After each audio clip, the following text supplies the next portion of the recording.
I took a nap today, so we're good. After school, perfect. Oh my gosh. What do I do here? I'm just gonna leave that blank. Okay, 17%.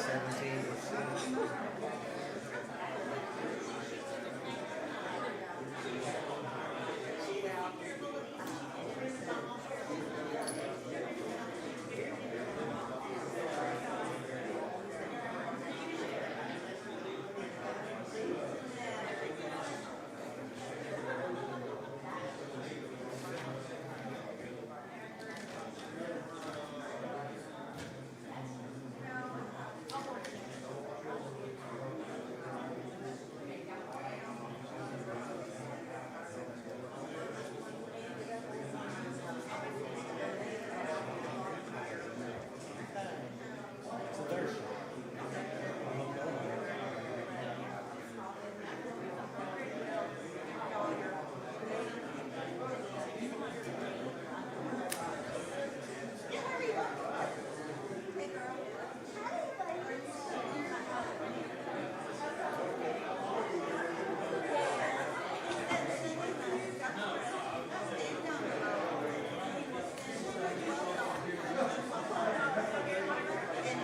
I know Rowan here about the wreck, the fatal wreck right there at Watergate and Paintball.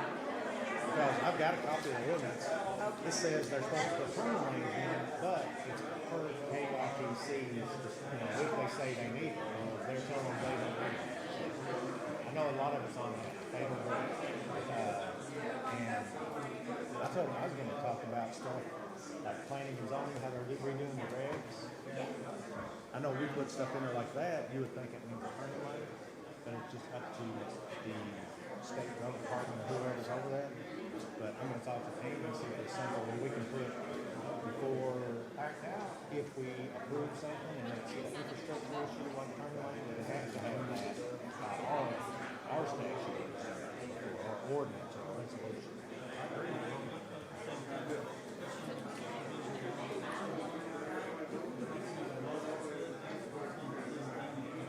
Where at? This south? Or where the Shepherdsville annex at? Yeah. Yeah, the paintball the next day. And I don't know, I assume the other one getting annexed if it hasn't because it needs the sewage. The townhome or whatever.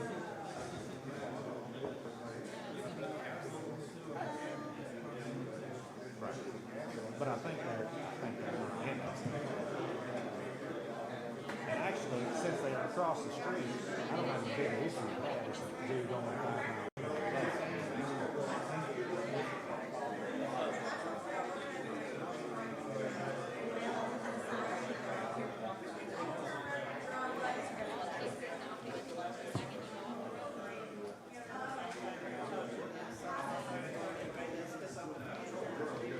What is it?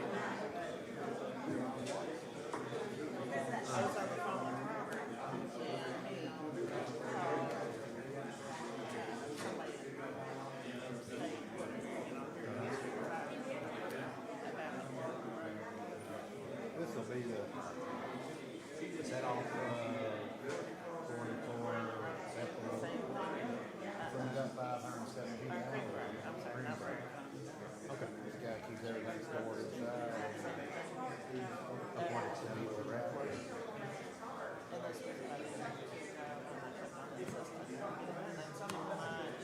They did come out and do it.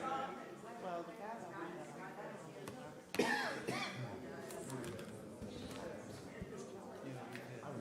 I'm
Well, good evening and welcome to the Bullitt County Fiscal Court.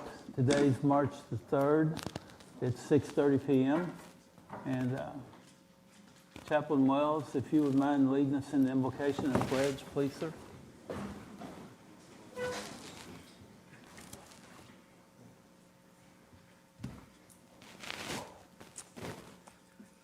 Father God, you said where two or more gather in my name, there you'll be in our midst. And Father God, we thank you for that. We know that you are with us every day, and we appreciate you for it. I just ask, Father God, that you just bless us tonight as we all come together at this place to do what's right for this county. I ask, Father God, that you just bless the county judge, the magistrates, the administrators, the attorney, the sheriff. I just pray that you just help the wisdom with all these folks to come together to do what's right for this county. I ask, Father God, that you bless my brother chaplains in the back. I want to thank them, Father, for all the good work that they do for this county and for God. And I just ask you to keep blessing them. Bless all first responders, Father God, wherever they may be. Keep them safe. Bless all of our military folks, Father God. Keep them all safe. I just ask that you just be with each and every one of us here. Help us have good fellowship. Be with us as we leave this place and get home safe. For it's in your Son, Jesus' most holy name, I pray and ask it. Amen. Amen. To the Flag of the United States of America and to the republic for which it stands, one nation, under God, indivisible, with liberty and justice for all. Thank you, Joe.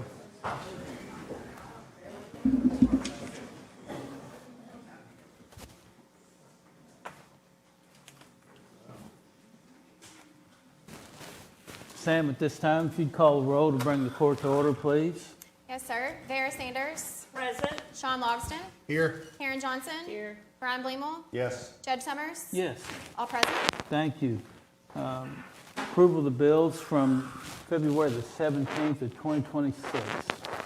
I'll make a motion that we approve, you want to do the minutes first or bills? Approval of minutes Yep. dated February 17th, 2026. I'll second. I got a motion by 2nd District Magistrate Logston, a second by 1st District Magistrate Sanders to approve the minutes of February 17th, 2026 Bullitt County Fiscal Court as written. Sam, call the roll. Logston. Yes. Johnson. Yes. Bleemel. Yes. Judge Summers. Yes. Sanders. Yes. Motion carried. There you go. Treasurer's transfer report. Canan. Yes, Judge, and those are dated for February the 28th and also for March the 3rd of 2026 for your approval. I'll make a motion also that we approve the treasurer's transfer report as presented. Second. Got a motion by 2nd District Magistrate Logston, a second by 4th District Magistrate Bleemel to approve the Treasurer's transfer report as presented. Sam, call the roll. Johnson. Yes. Bleemel. Yes. Judge Summers. Yes. Sanders. Yes. Logston. Yes. Motion carried. Thank you. The presentation and approval of all bills. I'll make a motion to accept the presentation and approval of all bills. Second. I got a motion by 1st District Magistrate Sanders, a second by 2nd District Magistrate Logston to approve the bills as presented. Sam, call the roll, please. Bleemel. Yes. Judge Summers. Yes. Sanders. Yes. Logston. Yes. Johnson. Yes. Motion carried. Thank you.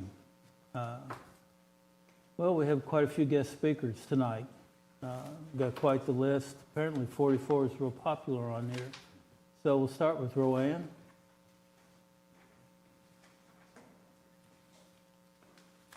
Good evening, everybody. Thank you for allowing us to speak. One thing I do want to say is there was a tragic accident right by our house on Saturday night, and we have the best responders that there is. All the ambulance people, the fire department, they were just wonderful and so helpful. I do want to discuss Highway 44, and I'm sure you've all seen it on the news and everything, you know, that they were out there.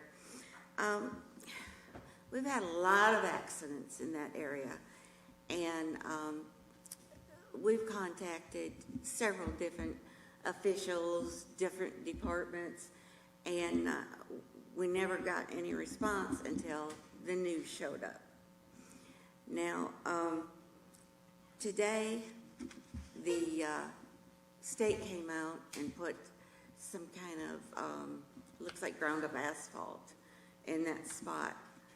Well, the state police officer came out to do more of his inspection and was very upset because the state didn't notify him that they were going to do that work, and he was not done with his inspection of that crash site. So I just thought I'd let you know that. I did talk to, or I did email Tom's Huff, and he emailed me back and told me that they were trying to acquire right-of-ways down through there so they could do something with 44, and that the state would probably do a traffic study after that.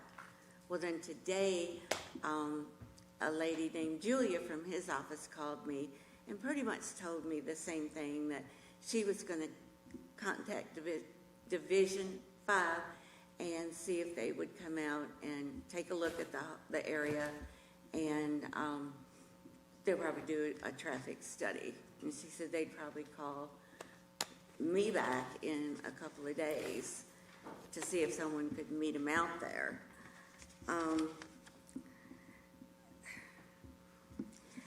I'll tell you, it's just, we keep rezoning and rezoning these big properties down through there. We keep building these subdivisions, and everybody has to empty out onto 44. Bells Mill Bridge is closed, so all those people are on 44. And it just can't handle all that. So we need to kind of rethink of how we're doing things. Let's do some infrastructure before we do any more subdivisions and zoning like that. And you all have the power of that in your hands. And I know we need homes, I know we need all this, but we need the roads fixed first. It shouldn't take somebody dying to get somebody out there to look at the roads and fix them. And I know that young lady's death is not the only one that's been on 44. There's been several deaths on 44. So if you all would please do what your power allows you to do and help us. You know, help us all. It's not just me that lives right there. It's not these people that live right there. It's everybody in this county that traveled that road, and we need your help. Mm-hmm. So I appreciate it if you would think very hardly on that. Okay? All right, Thank you. I know they're getting ready to do something at 245. Could you kind of switch some of that money over to 44? Thank you. Yeah, thanks. I will say though, because I know there's going to be others talk about the same thing. I drive that road every day, and I'm in my second term, but I can't think of one time where we've actually rezoned something that allowed more properties to be built than what the current zoning already had in place. Just like a lot of. I worked with planning and zoning for 15 years, and I know how much property down through there has been rezoned. There's been a lot rezoned, but my statement basically suggests, like the paintball facility for one. I've been an advocate for a long time about fixing the infrastructure before, and you'll find out today. I definitely want to hear everybody talk, and it is a tragic situation for sure. And I've had even my own children have issues on 44. 44 scares me, without a doubt. But with that being said, we have a little bit of influence, but there is work being done. I just find it hard. I'd have to, and I'm not going to say I disagree because I want to hear everybody talk, but I know some people came out there today, but there has been a lot of work behind the scenes about 44. It's just 44 is different than some of these other areas because of where you live at, for one. Bells Mill shut down right now, and we see the crunch that it causes with that extra traffic. Not that this is keeping anything from happening, but the infrastructure, the right-of-ways, are you prepared to sell your house and move? Probably not, because I've heard you here at court multiple times talk about how much you value where you live. But that's the issue we're going to run into without a doubt. 44, so many homes are so close to that road, so many utilities are. I travel all over the region with what I do, and I see other areas where roads are widened and developed, and you see those houses, they have to get bought out, they have to get moved off, and there's areas of 44, I think, where we've talked about this in the past, and that's even proposed, where they're gonna potentially widen areas where there's not those homes that to kind of alleviate kind of like some of that pressure. But I can honestly say that I've been an advocate myself of trying to look at every decision we have up here. The paintball, for example. A lot of people's not a big fan of the paintball, thinking it's gonna bring more traffic to this area right here. But had we not approved the paintball, the zoning already existed for 250 to almost 300 homes to be No, built. it did not. No, it did not. No, it did not. The zoning was agricultural. It's been agricultural for many, many, many years. I'd have to go, but I might be wrong, but I know when we made the decision that it was clearly asked, what was the alternatives? It might have been agricultural, before I ever moved to Bullitt County. I moved to Bullitt County in 2016, but I know. It's been agricultural for, Until about 2 years ago. until I thought that was annexed into the city. It the is. paintball thing, Yeah, yes. that's the city. But it was brought, They had to come up through there. it was brought before fiscal court, and then. Well, either way, I promise you, when I've made a decision, because I had that, I've looked at and I've looked at what is going to happen if we don't make that decision. And in a lot of cases, what people don't realize is what already exists will oftentimes allow so many more properties or so many more cars on the road already like it is. So it's not just don't think because something gets rezoned that it made it worse from what could have been, is all I'm going to say. You can't say that. I know I can say If that. you put, now what they wanted to do across the street from us where the,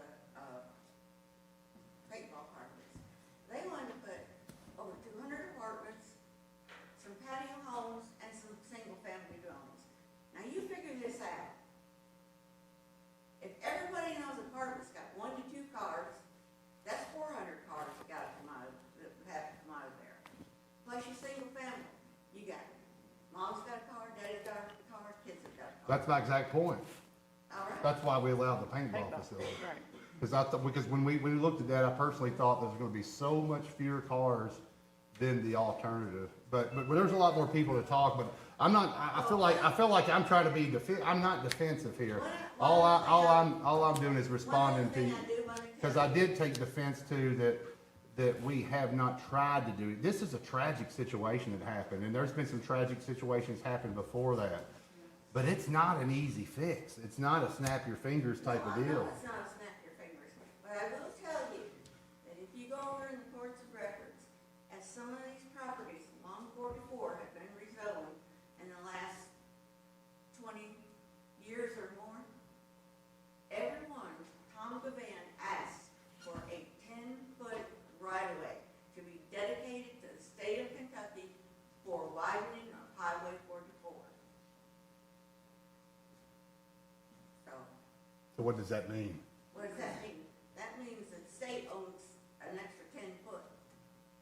It means if they're gonna come through to expand that right away's already been. They can take 10 foot. For them to They're get. gonna- No, I understand. I know what that means, but I'm understanding. So you're suggesting that we don't have, the state doesn't, I mean, we don't have no control over it, but the state doesn't have to because it's already there? They don't have to buy that particular strip of land because it's already dedicated. All the way down 44, there's 10 Not foot? all the way. You have to look at each rezoning case to see what was dedicated. Some might have been more than 10 feet. But I know that Mr. Gavan asked for that on every case that was rezoned on 44. Okay. So that's what it is. I didn't know that. That's good. That's good to know that he did that then. It just helps you all out to know that. Good, okay. Thank you, Roanne. Scott you. Stanza? Okay. I don't know if any of you guys want to see a picture of the roadway and what it was like. Drop off, the erosion of the road. See it? Mhm. You showed it to me a while ago, Scott, Yeah. thank you. I drive it. Well, I live at the house where the fatality was.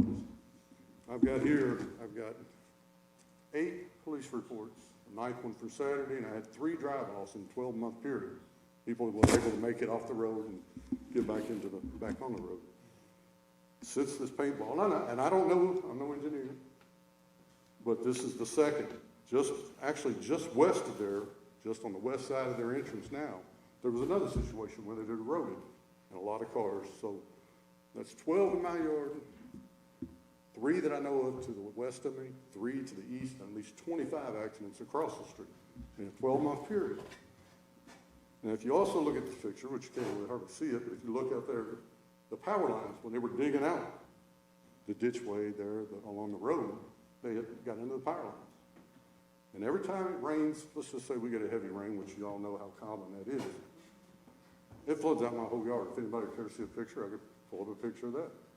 Would anybody care to see it, or just take my word for it? I've lived there September to 25 years, and never had a flooding issue.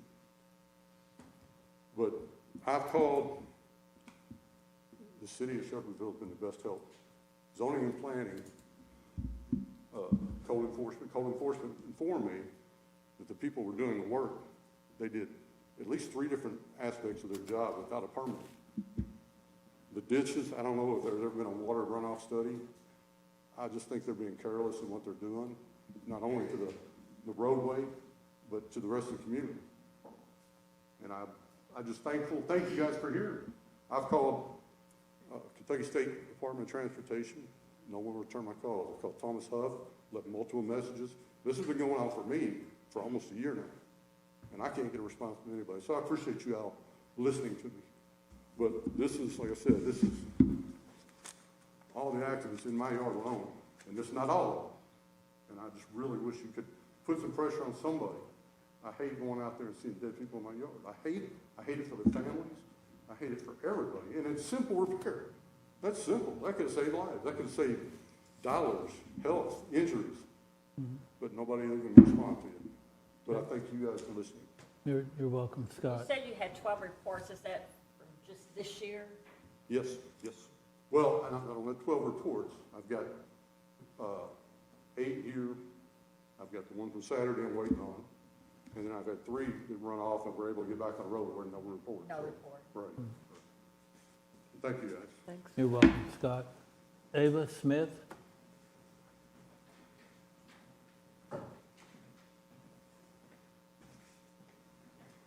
Hi. I do appreciate you all listening to us. I know there's not a lot you can do, but there are things you can do.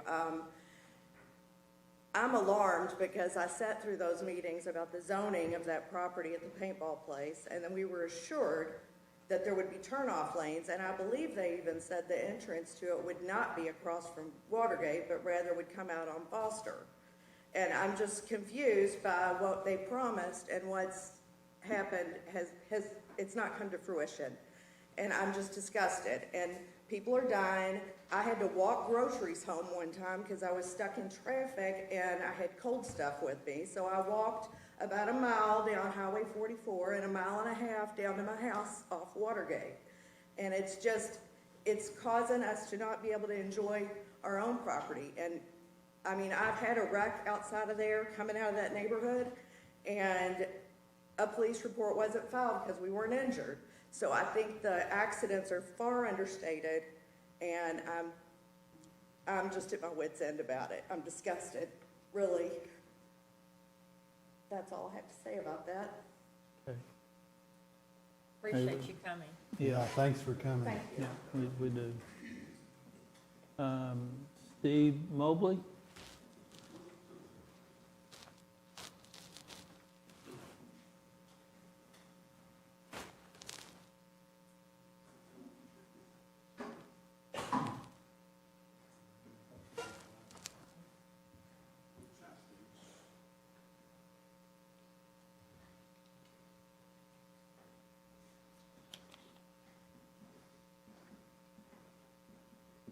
This bad ankle is a result of 41 years of law enforcement. I'm here representing Hall Paving tonight.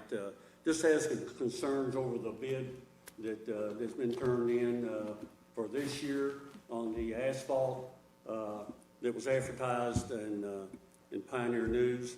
The same thing that happened last year, and I'll just hit this real quick, don't mean to prolong it, but last year, and next door, when the bids were open and I was there, Hall got the bid. Mago on base was $56 per ton. We were $50 per ton, so $6 a ton cheaper. The surface product, Mago was $56.75. We were $55. So $1.75 a ton. We were cheaper. We were told that when they were open that we had the bid. A week later, I had not heard anything from Robert Watkins, and I called him, and he said that he was hating to call me because he wanted to let me know that Mago had gotten the bid. And I said, well, how did Mago get the bid? And he said, well, he said, I went back and did a lot of measuring, and he said, your all's plant is further off than Mago's plant there at Quality. And I said, I understand that. But I said, in the bid that was advertised, there was no information about where your plant was located in that. So the same thing has happened again this year. This year, for the base product, and the base, if you don't understand asphalt, is the first layer that you put down. And Mago's bid was $50 a ton. Ours was $47 this year, so $3 a ton. We were cheaper. Surface was $52.75. I have to get my glasses down here. A ton for Mago, it was $51.65 for us, which is $1.10 cheaper. I'm just concerned that when they advertise these bids, and the only time I've seen the bid is in the Pioneer News, but again, Watkins told me that he just wanted to make sure that the residents were getting what they needed to save money. Well, if you look at this, there's no way that this is saving money when we beat the heck out of the bid. And that happened last year. I just didn't want it to happen again this year. That's the only reason I'm here. If anybody's got any questions, I'll be glad to answer it the best I can. Where is it that you're located?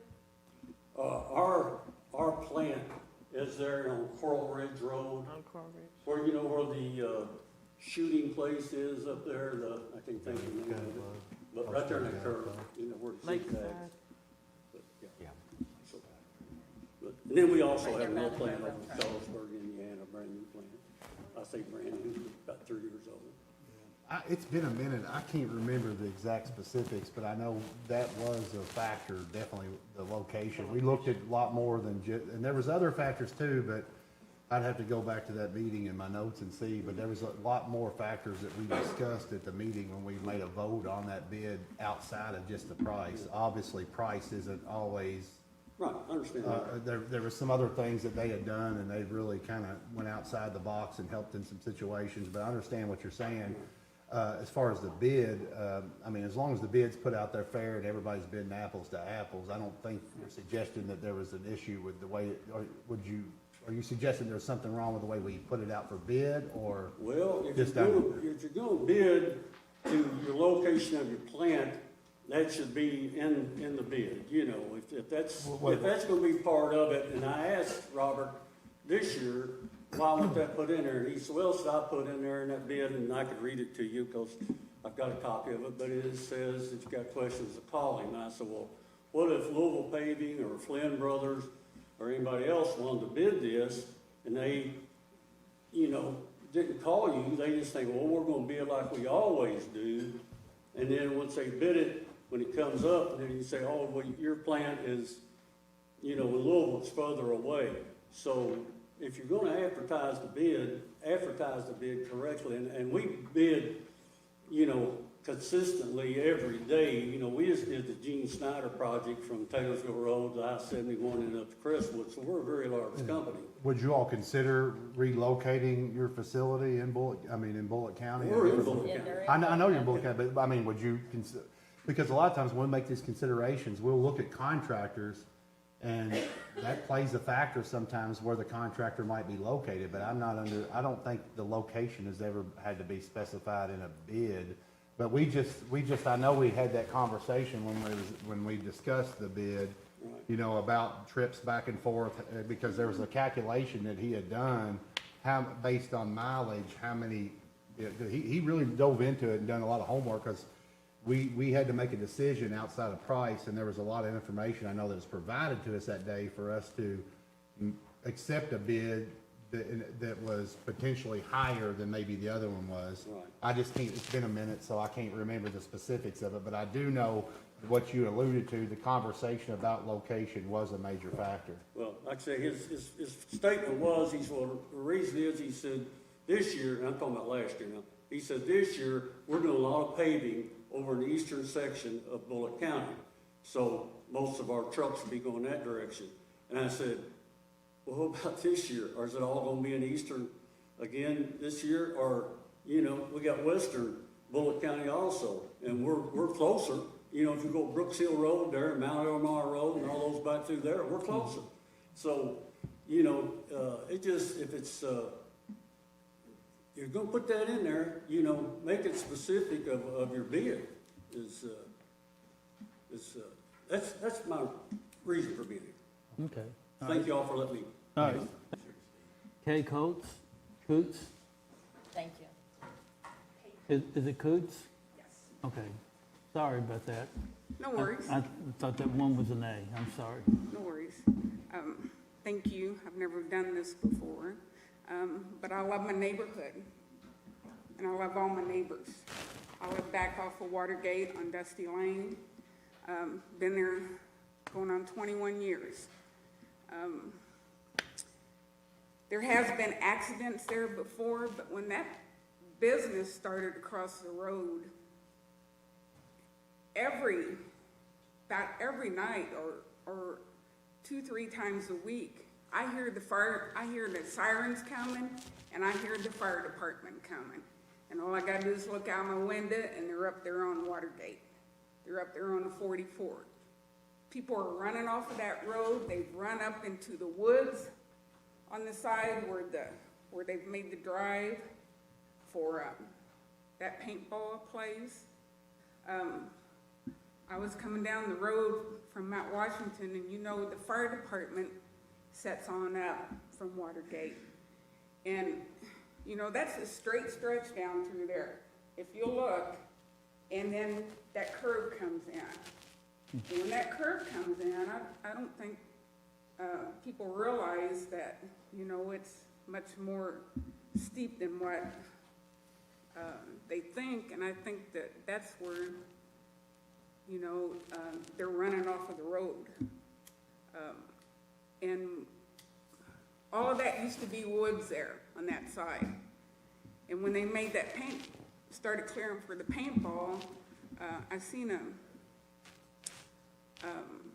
a text saying that the paintball people and their construction there had nothing to do with making the road more steeper there.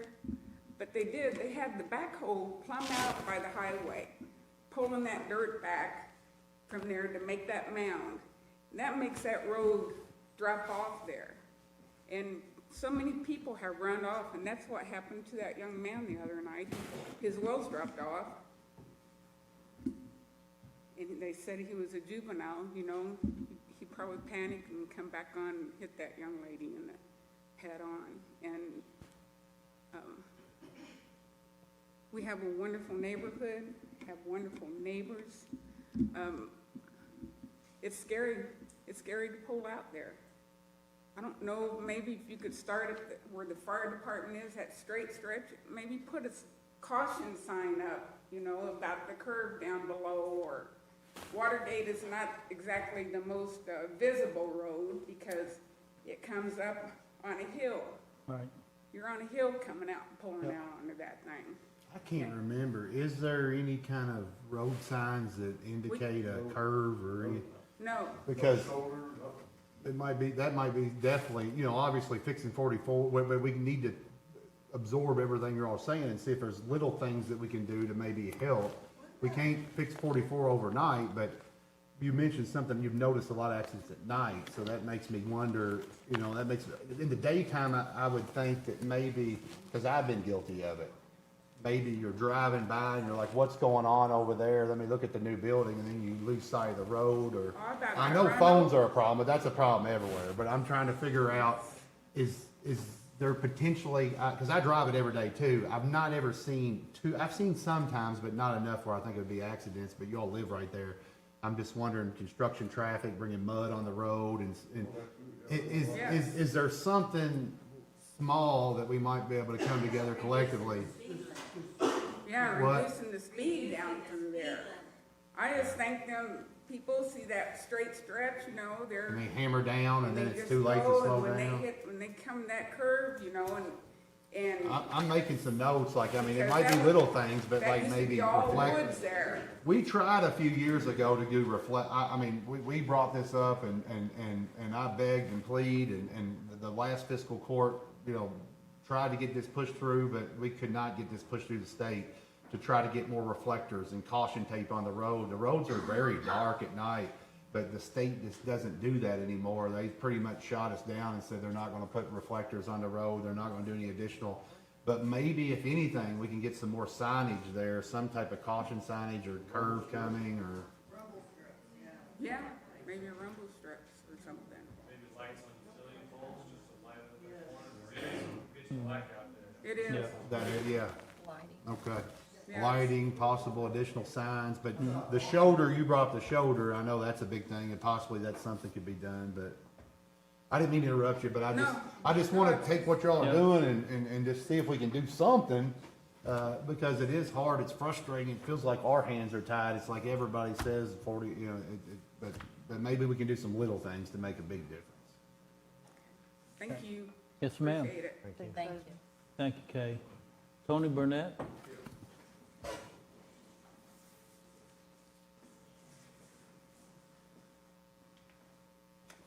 I'm Tony Burnett.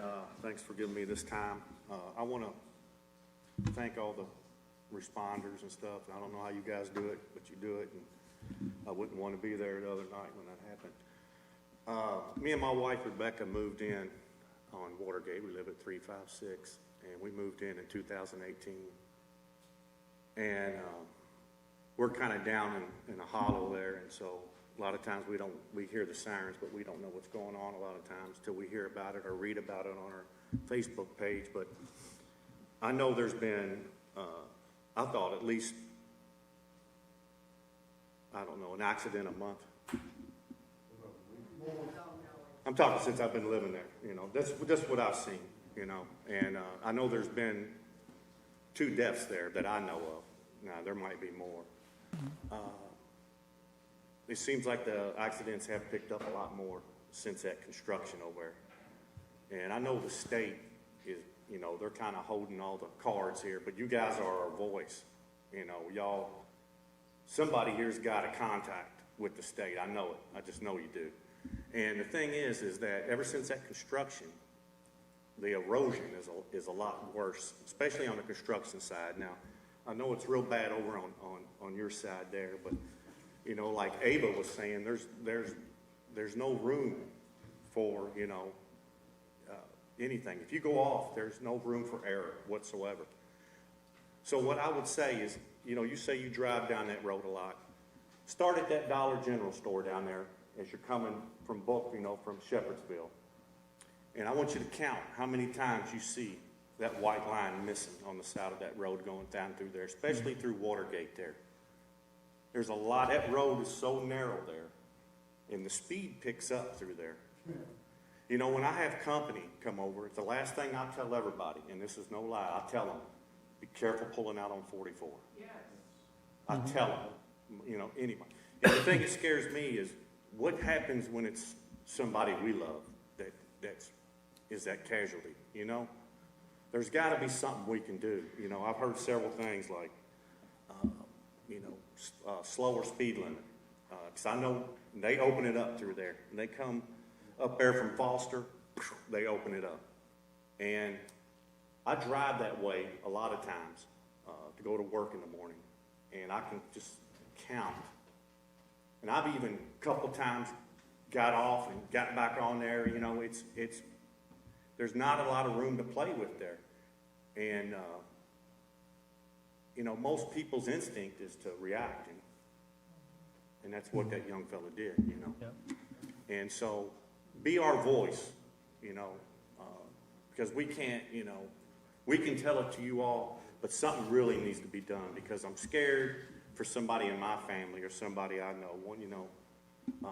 This poor guy here, man, I mean, he can't keep a tree in his front yard because there's so many accidents there, And then the guy lives across from him just put a brand new fence up, and it went through his fence. Thank God his kid wasn't out there playing. The guy's already had his porch repaired and his fence repaired. 2 different accidents. So we're not exaggerating by no means. This is really getting bad, especially in that little area. And I know there's a lot of wrecks on 44. I know there's a lot, but in that area it gets narrow and the speed picks up. So that's all I got. Okay. Thank you. Thank you, Tony. Last name's Meyer, M-E-Y-E-R. Oh, Michaela. So I'm not here to talk about Highway 44, unfortunately. So my name is Michaela Meyer, and I am an intern at the county attorney's office. I was asked by Tammy to come down here tonight and kind of introduce myself. If my face looks familiar, I was on the Kentucky Living magazine, the cover, this past August, after I went on a trip to DC, funded by Salt River Electric. I'm also very interested in politics and law, and so I've really enjoyed being an intern and doing all of the different things with that. And I really like hearing how everyone is so concerned about something that I have personally dealt with. I mean, I've had my fair share of crashes on Highway 44, not always being my fault. Don't worry. But yeah, it's been really nice to hear everybody's concerns, and I hope that the people up here kind of take everything into consideration, and I'm excited to see what happens.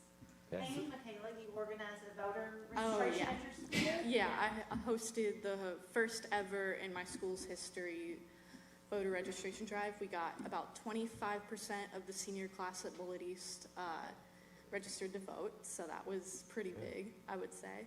So, yeah. When Michaela told me she was interested in politics and the law, I said, well, you've got to come to a fiscal court meeting. Yeah, I was gonna ask you where you went to school, but you just answered that, so, yeah. Good. Yeah. She said at the UK in the fall, plans to go to law school. Yes, Yeah. yes. She's doing a great job upstairs. So you're a senior now? Okay. Yes. Good. Well, that's cool. Are you co-oping? My Yeah. son's a senior at Bullitt East, and he co-ops, so She's you. doing that she's doing the co-op. Okay, okay. Your son's Sage? Yeah. Yeah, Yeah. I know who he is. Okay. Yeah. Yeah. He an okay kid? I mean, I haven't seen him since 5th grade. Okay. Let's try, let's make sure he's behaving himself. But yeah, thank you guys for having me. So that Yeah, was thanks a great. lot. Yeah, thanks for no coming. problem. Okay, Michaela. Thank you, Michaela. Good luck. All right. Yeah, Danny he's Hicks? still go. Yep. Did you sign in earlier? Danny Okay. Hicks. Yeah. Yes, sure can. All right, me and my wife were on the news. They came to talk to us. I thought it was somebody that was coming out there because they thought it was somebody from the family that the lady died. Because I was the first one on site when that lady died. Now, I don't understand this. There's an issue there. There's no road. We have teenage kids. We got old people. I'm old. They're not professionals. and they go off that road, and we sit there and see this hole in this ground, and think nobody's gonna go off in this, nobody's gonna go drop the damn wheel, and there ain't nothing for that wheel to hit. Now they come across and they hit somebody. 5 days before that, a mother, a grandmother, a daughter, 2 daughters were in a car. Luckily, they didn't get hurt, but the car went off the road. They were hit. This goes on. I've been out there numerous times. I'm not talking about once or twice. Numerous times. There's an issue there, and yet we ignore it. We can put lights out. We can put reflectors out. We can build the dirt up on the side of the road. I get out there in the morning, I go out to go, I'm a mailman. I work out on Castleman Branch, all this stuff. I get out 5 o'clock in the morning. I be going to work. I'm doing 50 miles an hour. Somebody's riding my butt, doing that, catching up, doing 60 or 70 miles an hour. Now, you can have more police out there. I ain't telling you what to do. But the point being, there is a sore, there is a hole, there is an issue that should have been addressed before this. There should not be a mountain of a cliff right on the white line. The white line is right here. The cliff's right there. There ain't no car, and the wrecks, you ain't seen them all. There's people that run off that road, break the wheel, fix it, and sit their car on the side of the road, and come back the next day or two and fix it. There's about 4 or 5 of them. You're going to have somebody get killed, and it's going to be a kid. I don't know what your level of what you can or cannot do, but if you're not doing it, you're wrong. If you are doing it, fine, God bless you. But this is, I'm a retired soldier. This is ridiculous. There should not be that hole. There should not be water draining across there. This man should not have people dying in his yard. And the house next to you, by right, a car hit it too. Now, I can go through a list of people we've had, really recently, we've had teenagers involved in these wrecks. It's like sitting a loaded gun out there and say, here, don't touch that gun. That's what that hole is. That's what that thing is. They should never been there in the first place. I mean, I don't understand. I don't understand at all how this could develop that way. I don't know what level of power y'all have. You might be doing the best you can. I don't know. I'm just questioning. This is bad. Y'all been lucky. I told you when that happened. I told my wife when they started doing Bell's Mill, somebody's going to get killed because of that. I'm sorry. I'm right. I don't want to be right. I don't know what y'all can or cannot do. But if you can do something, you need to do it. Or somebody else is going to get hurt. Luckily, sadly, this woman, she died. It could be other people. People have got lucky. That telephone pole has been splintered 3 times. And I don't know how they survived that. Mm-hmm. And I wake up in the morning and there's somebody in the field. I'm the one calling 911 saying there's somebody in the field. I'm the one calling 911 saying there's a car wreck. This is not necessary. I mean, it's a simple thing. Most of the cars are going off, dropping the wheel off the thing and reacting and trying to come back on. Get some dirt filled up. I don't know if that's y'all's power or not. But if it is, you should be doing it. And I drive 44. It's really bad right in front of my house. I drive 44 all the time. It's worse. This gets bad at other places too, especially out on the west side where the roads are. But point being is, that's my spiel. I have to put this out. I don't want to go out there and find dead people. I don't want to go out. I found people unconscious. I found people like the gentleman that his shoulder, broke his collarbone and cracked his back. These all come from people dropping the wheel off that curve over there, and they're trying to react, and you can't. You're doing 55, 60 miles an hour down through there, and you drop your wheel off. You're lucky you ain't got 5 or 6 dead people. God bless you. Thank you. Thank you. I'd like to comment, if that's all right, Judge, on Yeah, and I wanna follow up after you. So I went out there yesterday and saw Mr. Hicks and JB that lives out there.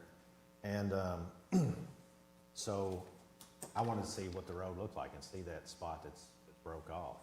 And, I mean, it's the danger, and the white line is here and it's broke off here.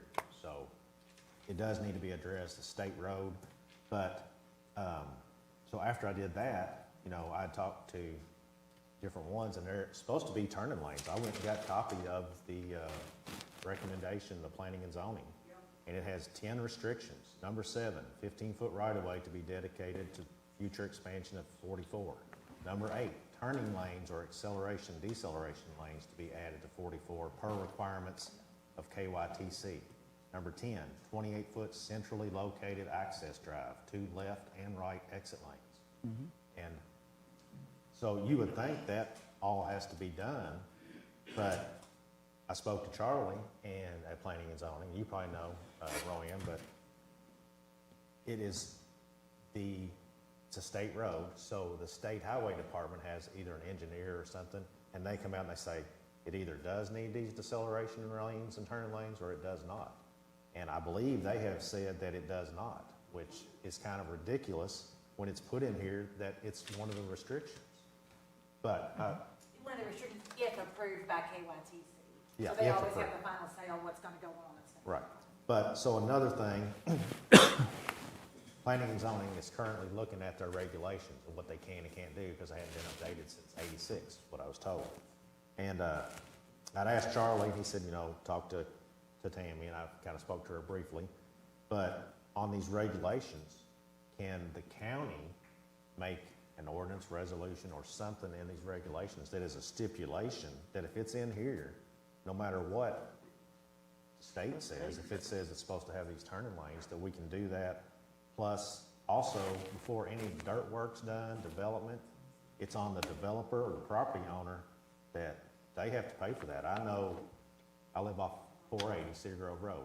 Heritage Hill Golf Course, when it was developed 20, 25 years ago, they made the developers pay for a turning lane. It wasn't on the state, it wasn't on the taxpayer money. It should be on the people that are developing and making money. So I'm gonna do my best to get this, you know, through the regs or whatever we can do. I just, The key on that though would be, instead of saying if approved by KYTC, it would be, you have to do this, and if KYTC doesn't approve it, then you can't open. Right. Yeah, that would be the kicker, that would be the kicker, because I guess if he could go back in time, because I think this entire body was under the impression, just like you were, that that was going to be done. Right. But, Well, that man told my husband, he said, when Jim asked him, he said, I thought you had to put in a turning lane. He said, I don't think that's gonna happen. that was the owner, Yeah. yeah. but, so can we do something in, because these regs won't be finalized till like the fall, I think, is that right, Charlie? Like September, October? So can we put something, because fiscal court is over planning and zoning, so can we put something like either an ordinance or a stipulation or restrictions that are required, I guess? Basically, what you're, planning and zoning would make, Studying, I guess? You could, so, the way that works though, is when somebody comes in to do a zoning change and they come to the planning commission, the commission can say, hey, would you agree to do 1, 2, 3, 4? Yeah. And they can say, no, I ain't agreeing to nothing. And then you vote based on whether they're gonna And if agree, they whether don't, it's safe. they don't I mean, get there's the- all these factors that you take into consideration. But so what you're talking about, I guess, is kind of taking that back from planning and zoning. Or you saying, hey, if they agree to these restrictions, then they apply. Well, it would No just matter be what, I mean, I think part that- of the new regulation, or, you know, I don't know exactly how to put that. I think the biggest thing would be, like Brian said, is like in this particular case, if you could go back in time, you know, we were clearly under the impression that all those things were going to take place. But in this particular case, even if we required them to pay for that themselves, like you said in Heritage, they can't do that. They can't touch or affect that road unless the state approves it. So I think what you might be suggesting is like in this particular instance, that in the fiscal body, future fiscal body, whoever's sitting in these seats could approve that, but the developer, the builder could not start construction or move ahead with their project until they've received the green light from the and state. that's not what this says. And that's not what that says. Right. Yeah. But is that kind of what, You could do, I don't know that you want to put that in a regulation, you're kind of taking the power back from the legislative body, I mean, it's, at the end of the day, we say planning and zoning, they recommend only, you all can add any restriction that you want onto it too, if the owner will agree. So you always have that ability too, you don't want to handcuff yourselves or the other legislative bodies. But in the We're future, looking at a case-by-case basis on what it means. So Yeah. maybe just a different wording on it's up to the state. You know what Unless I'm not saying? approved by KYCC, that's where you lose it. 'Cause Just if they take said, well, we're that not gonna approve it, then they said, well, we don't have to do it, then we can go on and develop. We'll just Yes. take that part out. Yeah. okay. That's just my thoughts. That's, Yeah. I'm looking for something, you know, 44 needs to be widened, you know, everybody knows that. There's a way to do it, yeah. But when it says unless not approved, well, then, Basically, until it's approved by them, no construction shall be started. Right. Yeah, that would be that would be the language. They have to do it before they can do anything. Yeah, that would be the language, but utilize that on a case-by-case basis, not necessarily across the that's something board. that you'll wanna be able to look at each individual zone, because you don't wanna handcuff it, so, But that language is the language that, yeah. yeah. I've got one thing before we move on to another topic, and I don't really want to start a whole broad conversation, but I've made several notes when everybody talked. And I'm gonna see if I missed out anything that you think we might be able to do now, or at least influence. Obviously, changing 44, redesign it, widen it, we know that's the long-term plan. But right now, I wrote down some things that maybe we could do now, maybe we can influence now. One of them is lighting, additional signage. And I can't say that we can do this, but these to me are things that are doable. Could you call that construction zone? I don't know, we can look into that though. Shoulder improvements, obviously you're saying a little bit of dirt, a little bit of rock, something to increase the shoulder. Erosion, water drainage, this might be something where we gotta look at the construction site itself and ensure that they're doing everything possible, whether it's silt fences or whatever, because there's ongoing construction to ensure that mud, drainage, water, any of the construction they've done, that ditch line's not causing excess of water, mud, construction debris to be on the highway and roadway. Slower speed limit, we have no control over that, but what we have done in other areas at other times is we have, as a fiscal court, made a recommendation to the state to lower the speed limit. In certain areas, we've been successful with that and had some influence. Can't say that we necessarily, it's their call, but we could discuss this. And is it currently 55 all the way through there? Is that where that area? So it might be something we could drop it to 45, or I don't know, I'm just talking out loud. We can talk about that collectively, but decrease the speed limit in that particular area by making a recommendation to the state as a fiscal court. It's their call, but we could work on that. Rumble strips, I wrote down, that's a possibility. I think I already said that, but keep enforcing the road cleanliness at the job site area. Of course, speed limit, we mentioned that. White lines, that was another thing. You had mentioned start at the dollar store. There's gonna be a lot of areas you notice the white lines are faded or just disappeared. I talked about earlier about I'd love to see reflectors and more, but that's not gonna happen. We tried that a few years ago, last court, and they pretty much shot that down. Is there anything without, redeveloping the road, and is there anything minor? It's not minor, it's major, but anything minor that could help improve the area that you see that we might be able to influence? We're going to scream, yell, and I will say, I've been here, I know you've talked about this when some zoning things came up, but outside of yourself,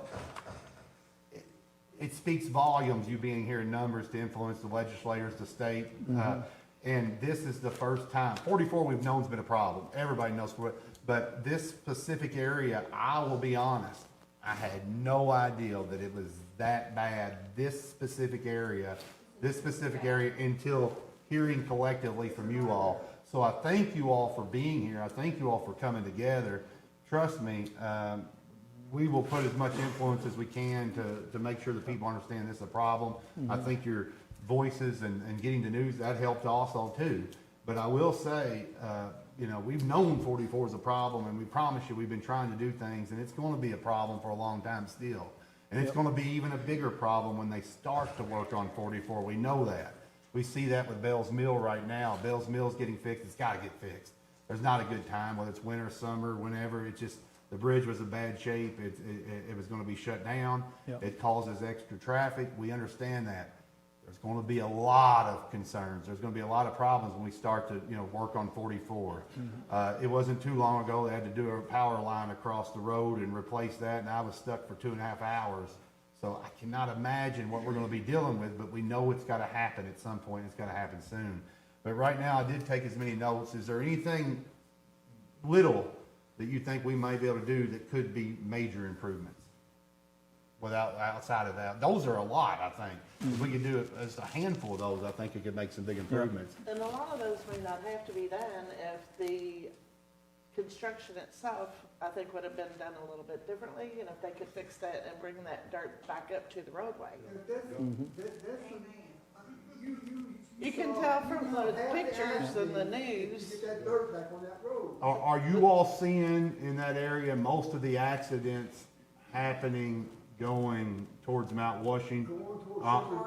Towards Shepherdsville, on the paintball side of the road? And they've taken the dirt away from the road to flatten it out. So the high majority of the accidents that happen has been going towards Shepherdsville from Mount Washington? Yeah. Okay. I got a question for you. Does Bullitt County have the authority to make that area there while there's construction going on? Maybe put one of those mobile speed limit things there, one of those solar things? I mean, you see on the We interstate could- where they lowered the speed. Yeah, we bought one for county roads. I don't know. Yeah, we've got 2 of them, but I don't know if we can utilize those on a state road, but we can, well, they're talking over Walt with the sheriff.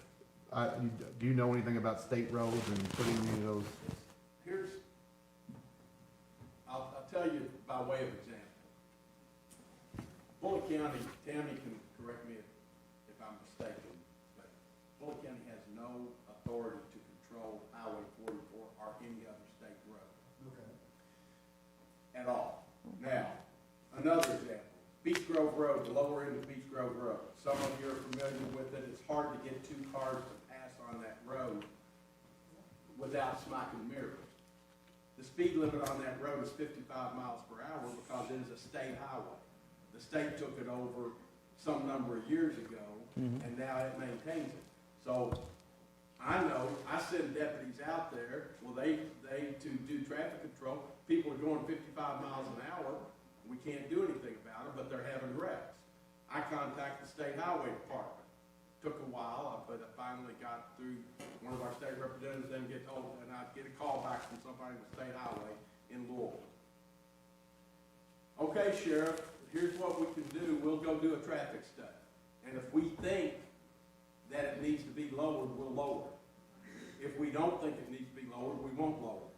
Well, Highway 61, where you turn off of Lower Beach Grove Road onto Highway 61, is 45 miles per hour. Right. But Beach Grove Road, which is 3/4 as wide as Highway 61, is 55 miles per hour. It makes no sense. But we're stuck with, I used to tease and say, Frankfurt thinks they know what to do here instead of what we know what to do. These folks know how to fix it, but we don't have the authority to fix it. And why do they know how to fix it? Because they listen to you folks. But what needs to be done on that road out there, because we've got the records, and we have the same records that the Kentucky Department of Transportation has access to for them to do their traffic study. Since January 1, 2023 until yesterday, we have had 95 reported car wrecks within 1/4 mile of Watergate on Highway 44. That's an average of 1 a week. That's just 23. That's not, and that whatever they're doing over there, not getting done or whatever on this, that what's gonna be whatever it's gonna be when they get done. That didn't start back as far as January 1, 23. That's been a bad area for some time. And so lowering the speed limit to 45, and I hope that the court will favorably consider trying to put whatever pressure they can, and I hope Mr. Huff and Mr. Griffey and Mr. Nemus will all consider putting pressure on the state highway department and Governor Bashir. If Andy Bashir wants that speed limit lowered, it's gonna get lower. That's as pure and simple as simple is. If he wants it done, it's gonna get done. If he wants Highway 44 widened, I had somebody tell me years ago, it's a shame Bullitt County can't get a governor elected from Bullitt County who would improve the road system in the county tremendously if we had a governor. But he didn't carry Bullitt County, so I don't know how much help we're gonna get from that. But Highway 44, I started working in Bullitt County at the courthouse in 1980. And the first week I was here, the guys that were, been around a long time were talking about, man, we gotta get something done about widening Highway 44. What is that? 45, 46 years ago now? So, it still needs to be done. I don't know what to do, and I was in a meeting in 1989 where they said, the state highway engineer said, we can afford to buy land to build roads. We can't afford to buy houses and buildings to build roads. Said, you guys remember that as your zoning, put a setback on all of your zoning to have people have to do that. And within months, that set of apartments, they're right on the east side of Floyd's Fork, got zoned to come in, and you look how close those apartments are to the road. So we got to help ourselves, but that's lowering the speed limit, building up the shoulder of the road. That's the only two things I can think of right offhand that are going to make a measurable difference. Well, I'll tell you what, we'll do what we can do. I'll make a motion right now that we make a recommendation to the state as a body of fiscal court to lower the speed limit for that quarter-mile section of Highway 44 to 45 miles per hour and improvements to the shoulder of the road at the same designated area. Yeah, unfortunately. We can't, I'm making a motion to make a recommendation.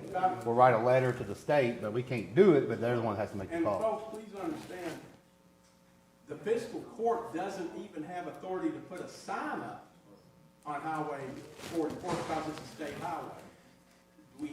We're, by law, we have to go through the state and the state highway department to get that done. We have had a little bit of success with lowering the speed limit at different areas though, so it doesn't hurt to let them know that that's what we'd like to see based on our constituents. So I'm gonna put, if y'all can follow along or not, but I'd like to make a motion that we lower the speed limit. Did you say a quarter mile? Is that where that study was done?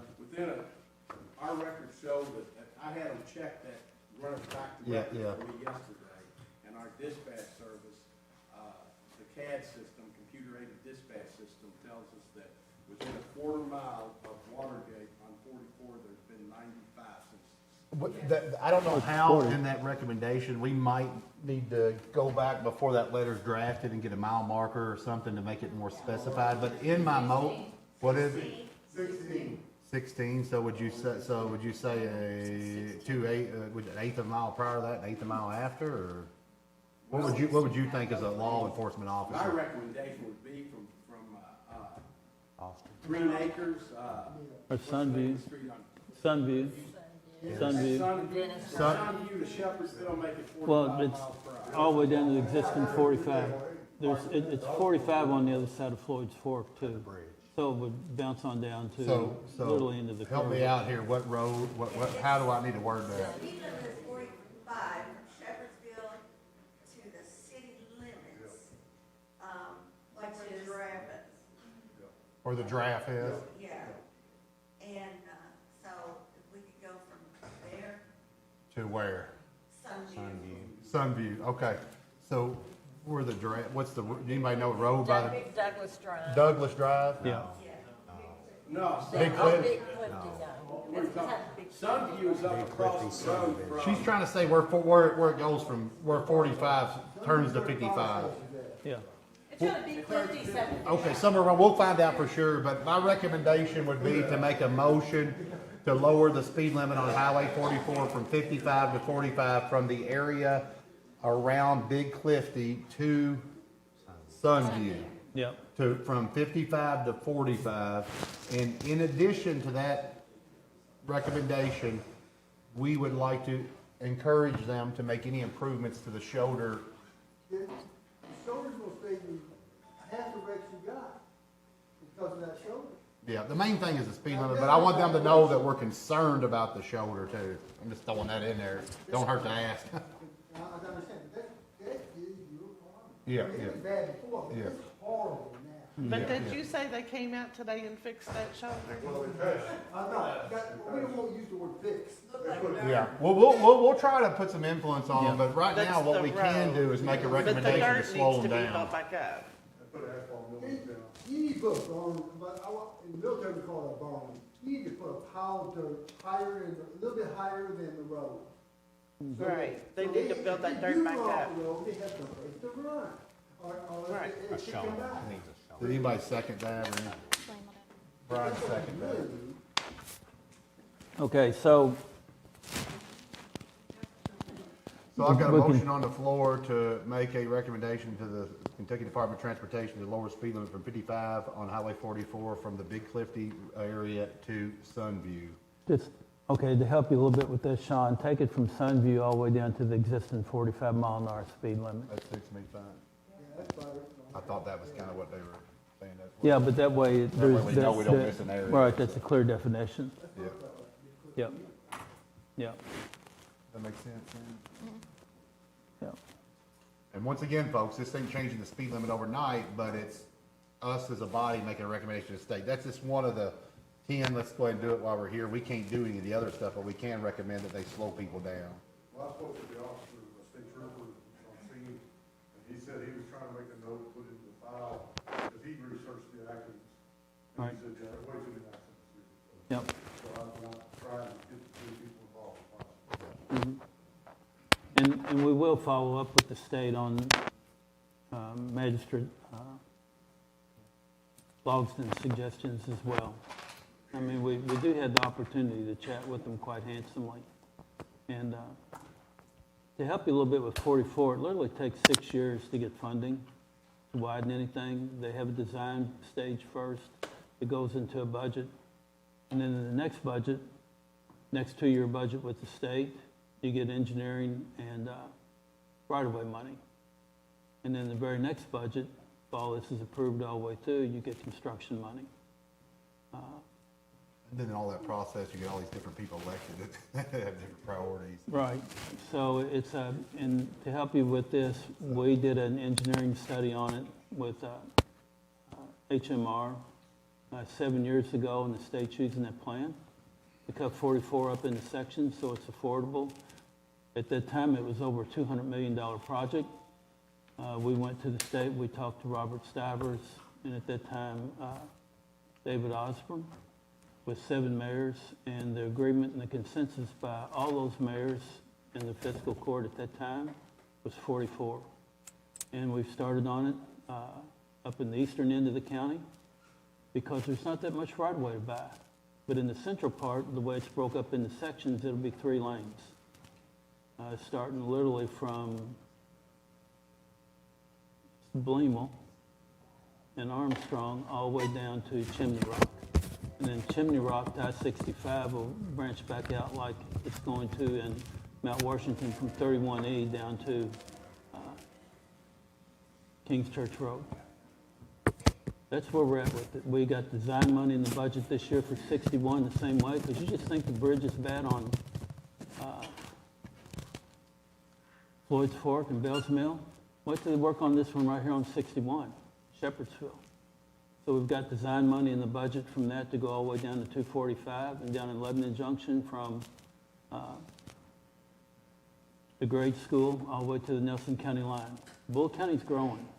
And infrastructure was something nobody had done anything about it until we stepped into the store. We have spent more opportunities and more time to be able to get into the road plan and work with elected officials above us to be able to get the roads better in this community. And it's starting to come to fruition. And patience is something that folks don't understand, but when you look at the bridge on Bells Mill Road, where you can literally see through the floor, they completely removed it. It's going to be a wider and safer bridge than what they had before. Same thing's going to happen with East Blue Lick and Greenbrier. You know, travel Greenbrier, the drop-off there, it's just as bad. That's part of our Safe Streets program that we've got funding in through KIPTA. And so to help you, we do move things forward, and we do have the opportunity to chat with them. And to let you know that we are concerned, we've taken notes. Some of the things that you asked for, I handsomely think we can get it done. The speed limit, to help you out a little bit, this fiscal court dropped the speed limit on Highway 61 to 45 miles an hour because we didn't want the tractor trailers running through the homes that were so close to the road to where they built the stand-ups. It was approved by planning and zoning. So there's a lot of consideration there. Planning and zoning makes recommendations. They don't ever end up coming through this court because when they know that it's not going to pass in this court, all they do is get annexed into the city. So this is where we're at. We're here for you. I know Watergate and that area quite well, Paul Ham, all the folks down in there. So this is where we're at. And I want y'all to understand that your concerns hasn't fell on deaf ears. We do know, I know the area. Hell, I've been here since 1970. So it's, we're here for you. And we have worked hard for you. Anything else? Comments, questions, concerns? Okay. So moving forward, I know this gentleman has to be in Nashville like a half hour ago. Oh, I'm sorry. Oh, call the roll, Sam. Judge Summers? Yes. Sanders? Yes. Logston? Yes. Johnson? Yes. Flemel? Yes. Motion carried. Thank you. This gentleman has to be in Nashville, and we got a pinning ceremony, so if you can. Thank you. Thank you, Alex. If you would take the opportunity to come up and speak about the 3+1. Tom might need to ice his hand over. Yeah, he's asking if Tom needs some exercise.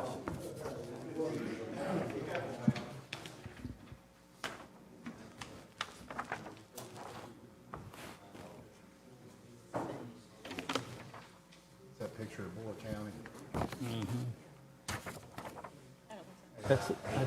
That's looking out my back door. No, you got a warehouse. Thank you. Thank I you got all. 2, 3 of them.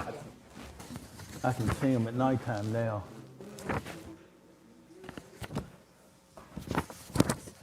Thank you very much, Keith.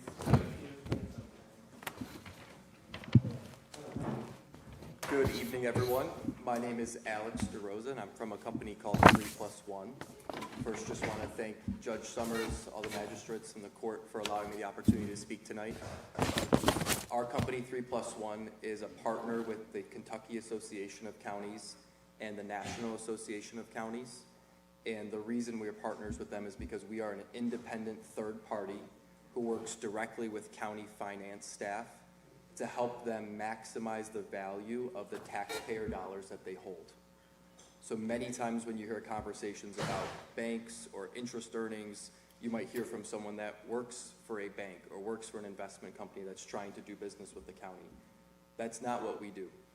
Our goal is to put ourselves in the seat of the county's finance staff and be an extension of your team and learn about what products your banks offer, what other local banks offer, and what investments are allowable for the county to take advantage of, with the goal of maximizing the interest revenue and saving on bank fees with the dollars that you do hold. We've worked with the county since early 2024. You'll see in the handout there, some of the changes that we've helped the county make have resulted in almost $370,000 of additional interest earnings that would not have been there previously without those changes. And that's through the end of 2025. We've very much appreciated our partnership with Keith and Canaan, and I'm here tonight to speak briefly about a few options the county has to take the next step forward. Currently, the county's cash that it holds is liquid in checking accounts with Stockyards Bank. They've offered 2 opportunities to the county that could help increase the value of that cash. The first option is something called insured cash sweeps. It's a very popular product for local banks to offer to government entities across the country because it offers you FDIC insurance on every dollar that you keep at the bank. Normally, only $250,000 of what any depositor or business would hold at a bank is insured by FDIC insurance. And personally, we don't have to worry about that very often, but for large organizations, you need to care about how your dollars are protected. So this product called ICS allows the county to get FDIC insurance on every single dollar that they would put into stockyards. And the rate on that product is about 2.9% today, compared to the county's current accounts being about 2.55%. The second option is something called a money market mutual fund that invests solely in U.S. Treasuries. The debt of the United States government, U.S. Treasuries, is an allowable investment for every county in Kentucky and every county across the country. It's one of the most popular forms of investing for local governments. And a money market mutual fund is run by very large organizations that pools investors' money together to give you a liquid account so you can put money in when you want and take money out when you want, but earn a higher rate while you do that.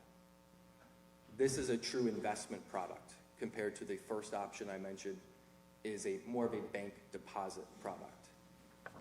And again, this product is an investment in a money market mutual fund that invests solely in U.S. Treasuries. There isn't an either-or option for the county. You can do a little bit of both. But I thought it was important to bring forward these opportunities today because they are opportunities to enhance your current level of interest earnings at a time when the Federal Reserve has decreased interest rates in the past year. So it's of the utmost importance for us to try to preserve everything that we can that you are currently earning on your cash.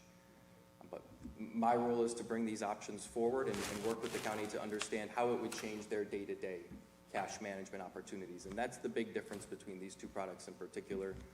The first option is very straightforward, very similar to what the county currently does with stockyards, whereas the second would require the county to move money to a different part of Stockyards Bank and physically send a wire or send a payment to Stockyards when they want to purchase shares of this investment fund and to redeem them when they want the investment shares back. So that is something that, it would take a day or two anytime the county wanted to access cash. But that's part of what our service does for the county is help you understand how much cash there is at different times during the year, so how you understand how much you can put in a product like that without needing it for 3 months at a time, 6 months at a time, and so on. Okay. So I got a question about the bond on the liquid side of it. Is it, let's put it this way, is it seamless? Say we need to transfer $2 million one day. Will we be able to do that without penalties? Or what would be the minimum balance that we would have to keep in there on the bond side? I'm assuming the bond would have a floor that we couldn't go below. I would want to ask Stockyards to give you a very confident answer. Okay. Typically in a situation, I hear minimums of around $100,000. Okay. Which is something the county would be able to easily meet Oh, yeah, for a large absolutely. majority of the year. Sure. But I would want to confirm that with Stockyards to give you a definite answer. That's Okay. certainly something I can take away from this. Yeah. And then the second one, the first one's just liquidity, just like what we have now, just like your basic checking or money market account that we get a monthly interest check on. Exactly, yes. Really the difference is the way the cash is protected in the background. Right, because it's FDIC. Exactly. Okay. What's the current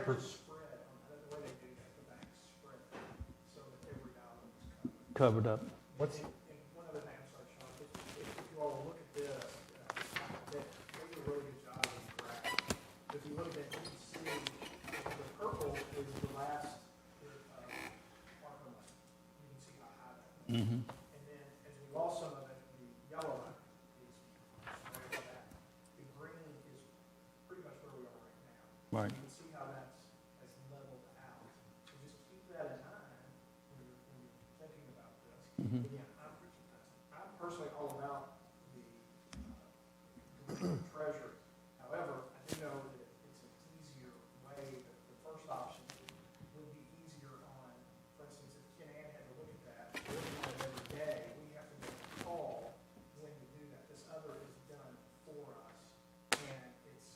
it is a little more seamless. Yes, so they, And probably a little quicker. Take a couple of days with treasuries, this would be, the way I understand it, would be automatic. correct. So for example, if the county had a large bill to pay on a Thursday and it was Wednesday evening and you were using the first option, that cash would be right in stockyards for you to move over. That second option, you would need a couple days' notice. You would need 2 or 3 days' notice to confidently have that cash back. Which again, our goal isn't to be doing that every week or every month, but we want to at least let you know what options are out there that exist. Walt's got a question. May I ask you a question? Is there any, I'm the sheriff, and so we moved through stockyards over the course of 3 months about $140 million.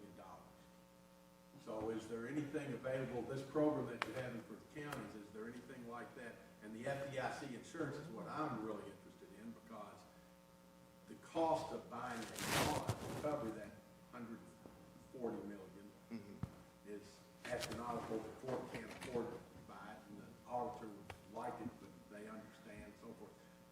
But something like that, that it would cover the entire amount would be a great thing.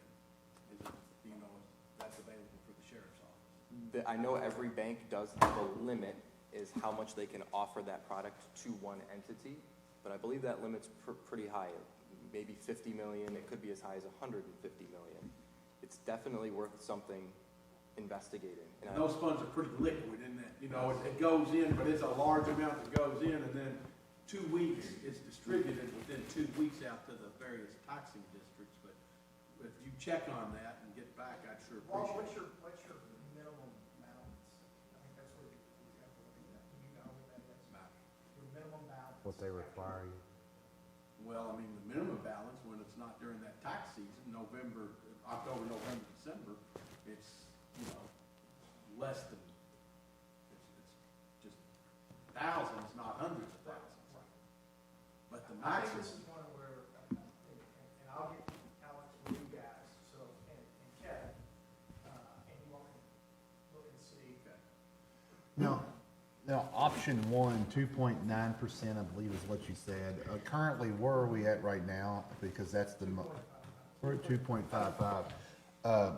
Option 2, I'd have to learn a little bit more and talk a little bit more. I'm a little reluctant, It's but a not, little more complicated. by not having immediate access, but also allowing the market to Adjust. alter and adjust money that's not necessarily my money. You know, I might be more risky in terms of investments, Well, and but that's what Alex and I talked about. So we use presentation, but I don't think anybody wants to make a decision tonight, but it gives Right. you, these are the next 2 options. yeah, I love the idea of option 1, just hearing initially, because you have immediate access to the money. We're obviously going up 0.4% in return, but I would be inclined to learn more about option. The next step from where we are. Yeah, and that's where I would feel comfortable tonight, but I'm not saying I'm totally against option 2. I just would be a little hesitant with gambling with the market so much. Is that fair to say? I don't know, I wouldn't use the word game.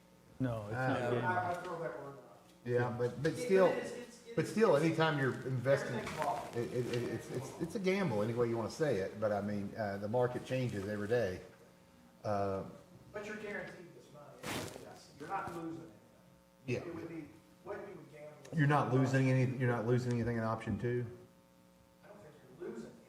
There's no risk of losing I don't what you think there's invest? any- No. I mean, because the interest that you're earning is that extra money. So if only- that interest rate goes down, it's just a lesser. We're only- Alex, correct me if I'm wrong on this. We're only looking at a moving target with the interest rate, is that what you're suggesting? The interest would fluctuate. Yes, both products, the interest rate would fluctuate over time.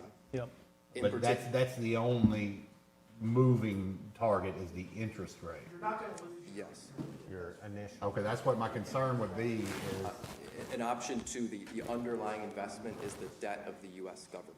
Okay. If the U.S. government stops paying on its debt, that would be a time when you might not be able to get cash out of a fund. back, yeah. There will be a lot of problems in a lot of places if that. yeah, very good information. When are we looking to make a decision on this? We have a little, I mean, Alex is great, their company's great about this. We can, I mean, if you all think about the next meeting, you decide to do it, we can call Alex. okay, so we got a little time, Yeah. to talk about this and think about And it. it, Okay. it's not an either or at the same time. I've got You the can do a little email, bit of Brian, both. I know Brian sent you an email you'd sent back at night, but I haven't had a chance to really dive into that, but there's a website, I think if there's any additional information you think, Keith, you have, I mean, send it to all of us, that'd be great. Absolutely. I really do think the county has made tremendous progress thus far. Yep. These next steps are something to strongly consider. Some of the most popular investments for county governments are, again, those treasuries, a fund that invests solely in U.S. treasuries, and even CDs from other local banks. We've looked at those opportunities as well. Let me ask you a quick question before you leave. Working with other counties and obviously representing CAECO, option one, option two, what do you see the majority of other government entities are choosing, or which direction are they going based on your knowledge? Truly, they are two of the most popular products that I see out there. It'd be tough to say one or the other. I would say most counties do have at least one option that is beyond a bank deposit account, like the ICS account.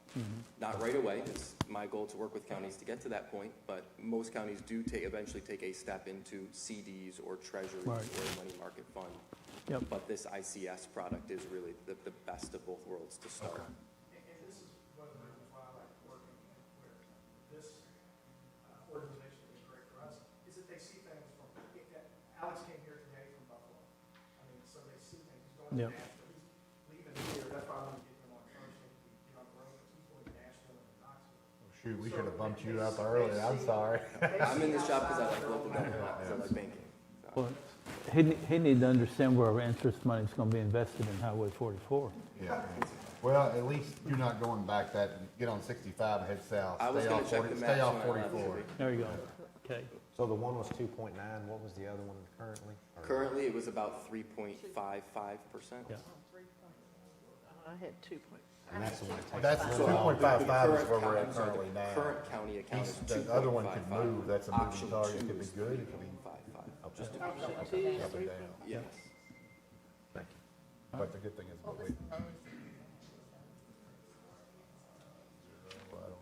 But like, I like this graph, but is there something that would have more like kind of facts and figures, or either like a bar graph, pie graph, something like that too, if you have that available? I looked at the email and stuff you sent, and that's good, so. Thank you. Yeah, as you look at that graph, what you can visualize is the green is 2025, the yellow is 24, the purple is 23, and it's graphing every day the total cash balance of the county. So you can see year-over-year comparisons for every day over the past 3 years. Well, thank you so much for your time, and we'll definitely be getting back in touch, with it. Thank you very much, everyone. I appreciate your time. Thanks, Alex. And so at this time, hey, Michael Wright, if you want to come up here.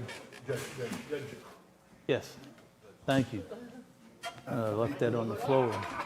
Okay, so I guess part of the presentation is this, guys. The chaplains from all the services are here, and we're going to do a pinning tonight. You're all welcome to join, or we can do it over here in front of everybody so we can get some nice group pictures and opportunities. But I can't thank you guys enough, because you were probably up at, you've seen some of the opportunities in our community, some of the, what I'm going to say, opportunities that's not so pleasant, with deaths, wrecks, the flooding.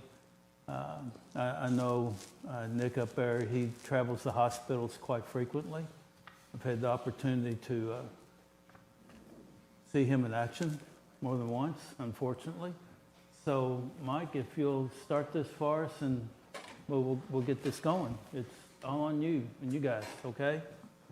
All right, so real quick, as Judge Summers has said, the Bullitt County chaplains are not only fire department related. We have not only fire department sponsors who sponsors our chaplains, but we have a strong family that stands behind these chaplains. So with these chaplains, they are all across Bullitt County. Each member is represented by a fire department or a local agency. So on the screen, you can see our director, Mickey Lord. He is out of the city of Lebanon Junction. Myself, the deputy director, Michael Wright. I cover Southeast Bullitt Fire Department along with Nichols Fire Department. Our assistant deputy director, Mr. Ethan Mull, he also covers the city of Lebanon Junction Fire Department and is along with Nichols Fire Department. We have Mr. Nick DeShelley. He is represented by Zonton Fire Department. We have Mr. Joe Wells. He is represented by the Hillview Police Department. We have Mr. Kenny Hart. Pioneer Village, my corrections, I'm sorry. Mr. Kenny Hart, he is represented by the Southeast Bullitt Fire Department. And we have Mr. Stephen, I always mess up his last name. There you go. There you go. Who is represented by the Mount Washington Fire Protection District. So these chaplains, we not only help one another, but we also help the citizens of Bullitt County. We have been called out a few times by the Bullitt County Emergency Medical Services. They have called us to several scenes. We've been in scenes before. One of our major scenes was Landmark. If you all remember the structure of the apartment fire on Landmark about a year or so ago. We had multiple chaplains on the ground running. We had chaplains on the scene. We've had chaplains at the hospital. We've had chaplains dealing with the family at the EOC. So this organization is just not gone by the wayside. You might not see us, but we are here for the citizens and the community of Bullitt County. And it's all volunteer. The judge and the fiscal court, you all were willing to help us get our uniforms and get us back up and running. Thanks to Nick DeShelley and a few others that played in the background of getting this organization back up and running. But these chaplains, they volunteer their time. They don't get paid. Their gas is all on them. Their travel fees are all on them. Them coming in and doing their trainings is all on them. So we just appreciate you all for supporting us as we continue to support you all and be here for those that need us in Bullitt County. Okay. So at this time, if we can have our director, Mr. Mickey Lord, if you'll come up. Mm-hmm. Sure. And whoever is pinning them. Yeah, let me take a picture. Yep. There you go. Absolutely. There you go. There you go.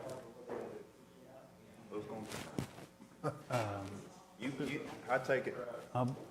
You got us back up and running, so we'll let you do the honors and pin. Okay.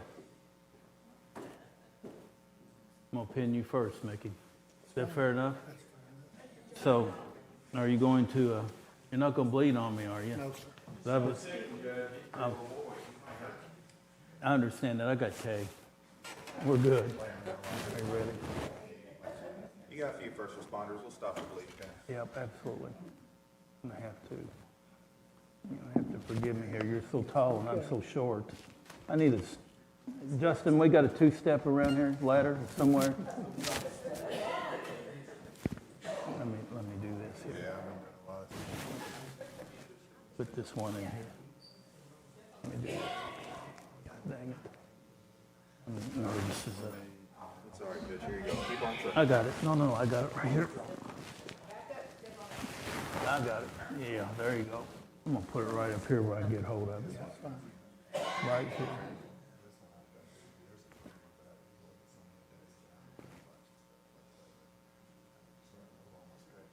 That shirt's bulletproof, isn't it? It's got two. We're good. We're good. We got this now. That shirt must be bulletproof. You got it. Yeah, I got one on there. Here, I got the other one. Yeah, I got it, Mickey. There's got to be special people in here who want to pin their others, right? I should have practiced this side. It's all good, right? That's exactly right. Tom, make sure you get my best side. There you go, Mickey. Thank you. Thanks, Mickey. Thank you.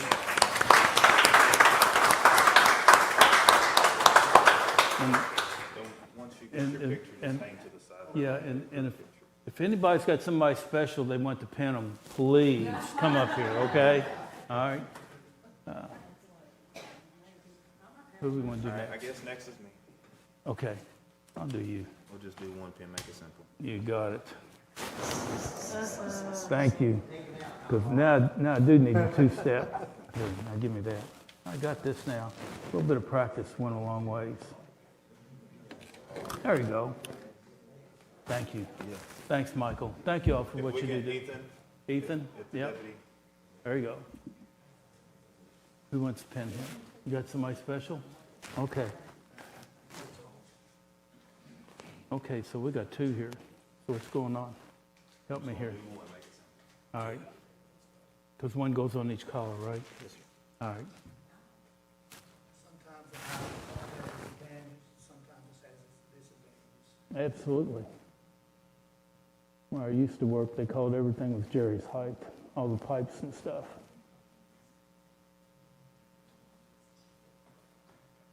I got that a little crooked, I'm sorry.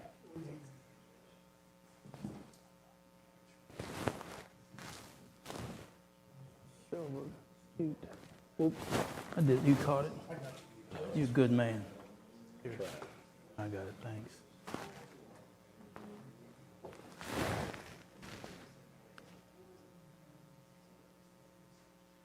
There we go.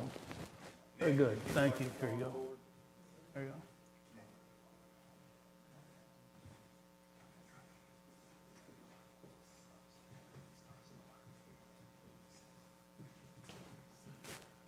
This is more my size. Thanks, Nick. Take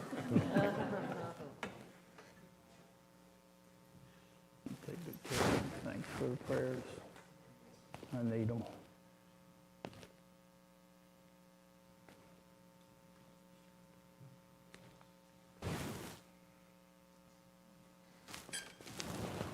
I'll be stuck on there regardless.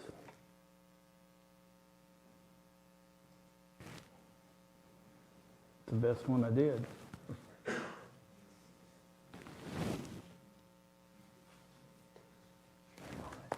Thank you. Joe, if you'll come Yes, sir. forward. Thank you.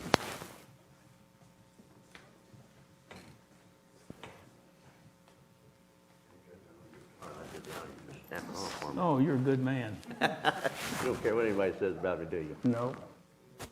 Or me either.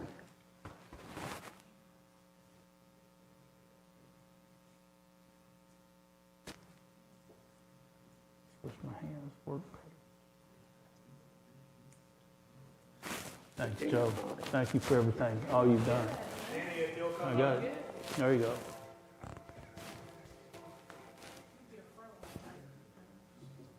Getting good at it. As long as they can stop the bleeding in my thumbs. Absolutely. It's good to see you again. Good to see you. At least you're on the right side of the chair this time. Here, let me get you here. You right here. Chief, you gonna take care of this guy for me? I'm gonna take a picture. Not his wife will beat my butt if I don't. All right. Figuring this out now. All right, you couldn't do it. I finally got it figured out. It took a while. Appreciate it. I appreciate you all. Thank you, sir. Thank you. Yes, sir. Stephen? You sure you didn't want Dooley or somebody to do this for you? Finally figure this out, man. I got it figured out. I'm just gonna do one. Yeah, Is that that's fair fine. enough? That's totally fine, yeah. Okay. There. You didn't want Chief or anybody up here to do this for you? No?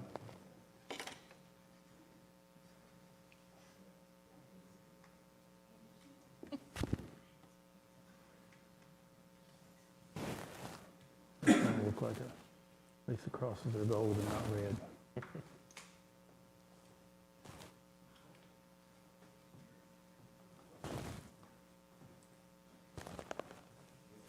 Thank you. Thank you all for what you do. Do it up here with these guys. Make sure they all get in the picture. It's all about, you know, just stand up if you don't mind. So you can be above this guy. Yeah. I gotta get on my good side.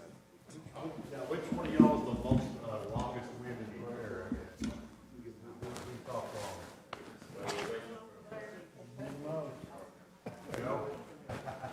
Come on, Joe. Where's Joe? There you go. Come on. Hey, had something yet. I'm wasting away here, bud. Are you hungry? I think you got enough to last you at least 8 months. Okay.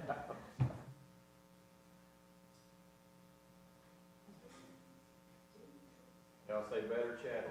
Better chatter.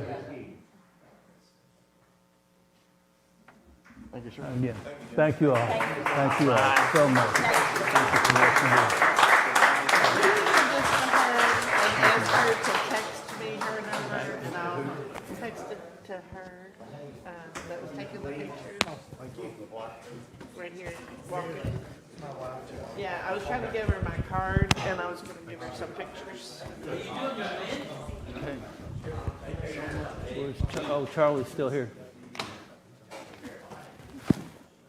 Oh, okay. First reading and public hearing of zoning ordinance 26-05, Tim and Stacy Weishart. Thank you. Hi, Charlie. Planning docket 2026-Z05, Tim and Stacy Weishart, seeking to rezone from Ag and R1 to Ag, located on Tract 1A, Armstrong Lane, parcel 071-000-00-017E, unincorporated area of the county. Size of the property is approximately 11.0028 acres, more or less. Purposes for residential use. Comprehensive plan calls for low density residential. The Bullitt County Planning Commission, pursuant to provisions of KRS 100.211, held a public hearing on the application on February 12, 2026. Based upon the testimony of the applicants, the Bullitt County Planning Commission finds the map amendment is in agreement with the community's comprehensive plan. Because of the testimony received at the public hearing, the Bullitt County Planning Commission recommends the requested zoning change be approved and sends a favorable recommendation to Bullitt County Fiscal Court. Commonwealth of Kentucky, County of Bullitt, zoning ordinance number 26-05. An ordinance relating to the changing of zoning of certain property from agricultural and R1 residential to agricultural. The property in question is 11.0028 acres, more or less, located at Armstrong Lane, parcel number 071-000-00-017E in an unincorporated area of the county. Whereas the Fiscal Court of Bullitt County has considered the evidence of the public hearing held by the Joint Planning Commission and the recommendations of the Commission, the information provided in the staff report of the Office of Bullitt County Planning and Zoning, and the testimony and evidence presented at the public hearing held by the Fiscal Court, and whereas the Fiscal Court concurs in and adopts the reasons of the Joint Planning Commission for said zoning change, and approves and accepts the recommendations of the Planning Commission in this matter as set out in said minutes, and determines that the proposed zoning change is acceptable and should be approved. Now therefore be it ordained by the Fiscal Court of County of Bullitt, Commonwealth of Kentucky, Section 1, that the above property located in the unincorporated area of Bullitt County, and more particularly described in the minutes and records of the Planning Commission, and docket number 2026-Z-05, is hereby changed from agricultural and R1 residential to agricultural. Section 2, this ordinance shall take effect upon passage and publication as required by law. Section 3, should any section, provision, or part of this ordinance be declared unconstitutional or invalid for any reason by a court of competent jurisdiction, then the remainder of this ordinance shall not be affected and shall remain in full force and effect. Section 4, all ordinances and resolutions to the extent they are inconsistent herewith are hereby repealed. Given first reading at a regular meeting of the Bullitt County Fiscal Court on the 3rd day of March 2026, given second reading and public hearing at a regular meeting of the Bullitt County Fiscal Court on the 17th day of March 2026. And Judge, on this one, we will need to do the public hearing next time because I missed the advertising deadline, so we'll get that in the next paper. Okay, thank you. Kenan, first reading of Budget Amendment 25-17. Yes, sir. This is amendment number 1 in a summary form of changes relating to the annual budget and amendment thereof. Whereas the County of Bullitt has realized unbudgeted receipts for the General Road Jail, LGPA, Federal Grant, EMS, four-star opiate settlement fund, clerk storage fee, and dispatch fund. Be it ordained by the Fiscal Court, County of Bullitt, Commonwealth of Kentucky, Section 1, the budget for the fiscal year 25-26 amended to Section A, increase the receipts of the General Road Jail, LGEA, Federal Grant, EMS, four-star opioid settlement fund, clerk storage fee, dispatched by $2,304,701.76, and include unbudgeted receipts from account code 01, General Fund, $994,503.51, account code 02, the Road Fund, $451,337.03, account code 03, the Jail Fund, $53,225.47, account code 04, the LGEA Fund, $58,590.63, 07, Federal Fund, Federal Grant, $1,066.47, account code 09, EMS, $259,687.66, account code 12, Forest Fire Fund, $2,367.34,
Please note this amendment is in summary form.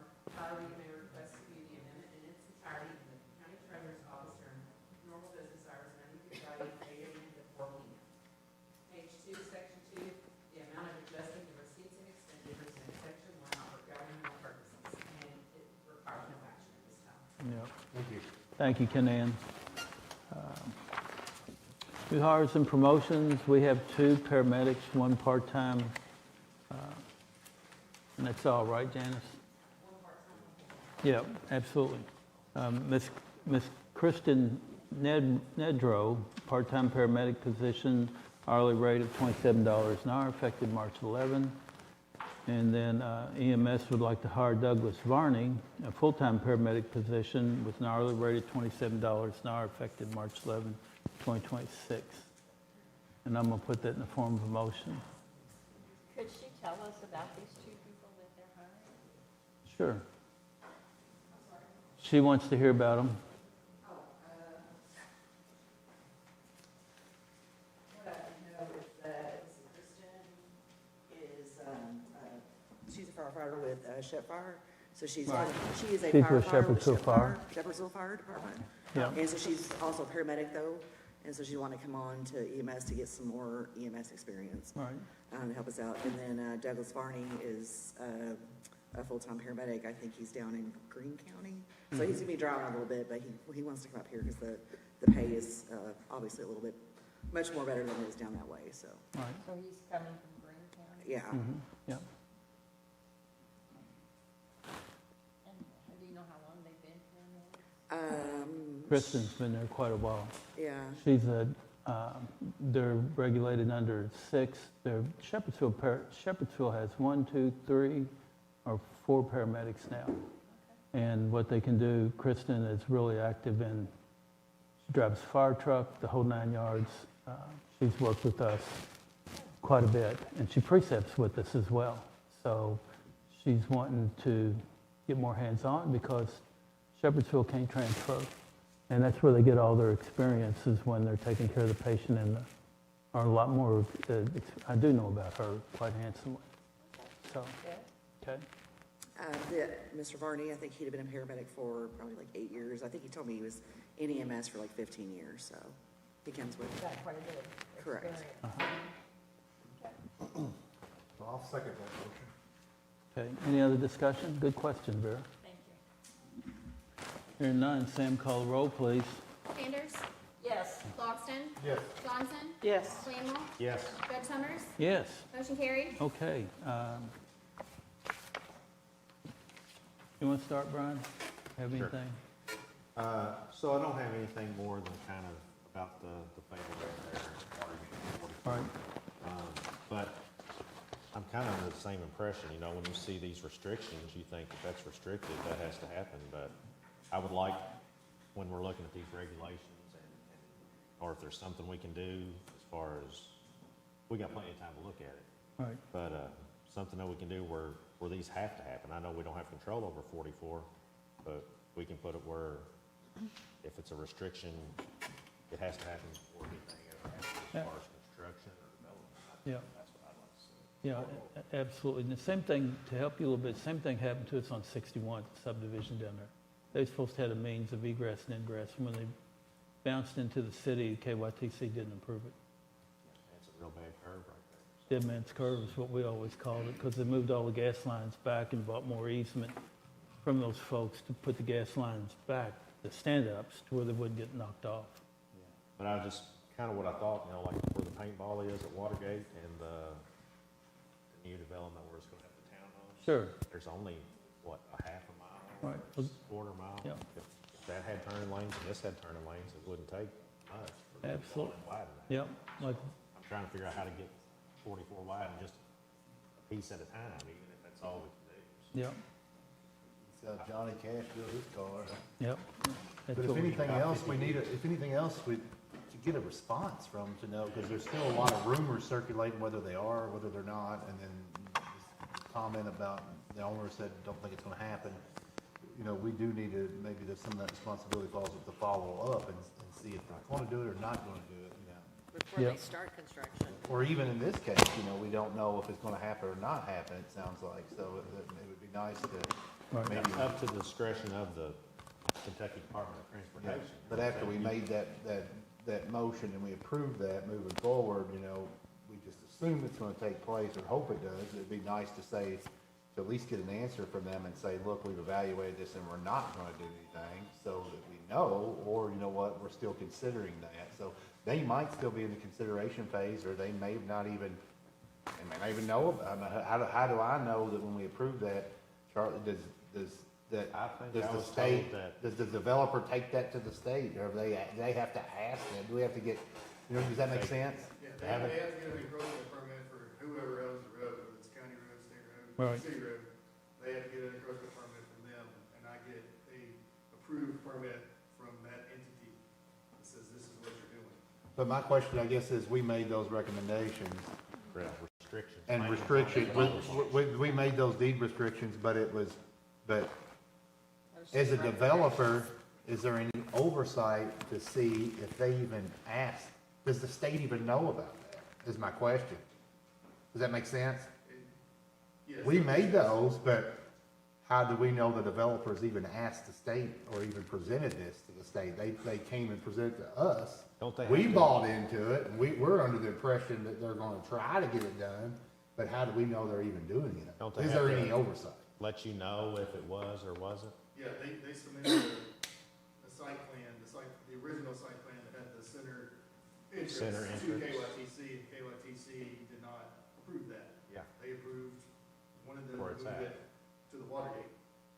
And they- So I didn't call KYTC to confirm, but I got the enforcement permit. Okay, Didn't they so we also do say- know that they did submit this to the state. Did they also say that they don't have to have the turning lanes though, the state, or have you heard anything on that? I'd have to double check the Okay. enforcement permit, but it wasn't required. What it's usually kind of like a one-step thing, or would it be? Yeah. So if it said encroachment and turning lanes, Yes. like, what I'm Yes. saying is the state did require or did not? You know, they might look at it and say there's not enough, you know, there's enough sight distance that they don't have to have turning lanes. I don't know. You know. Right.